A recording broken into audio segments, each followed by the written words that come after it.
عليكم ورحمة الله وبركاته. ازيكم احنا متابعين في الدنيا عاملين ايه؟ ان شاء الله النهارده هنعمل مع بعض وصفة سهلة جدا، هي البطاطس المسلوقة وبعد كده هنقليها.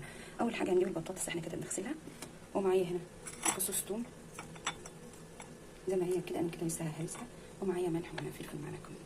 كده هنجيب على جنب ولا على جنب، هنجيب السكينة البطاطس بتاعتنا، هنجيب البطاطساية يا اما نقطعها كده او بنقطعها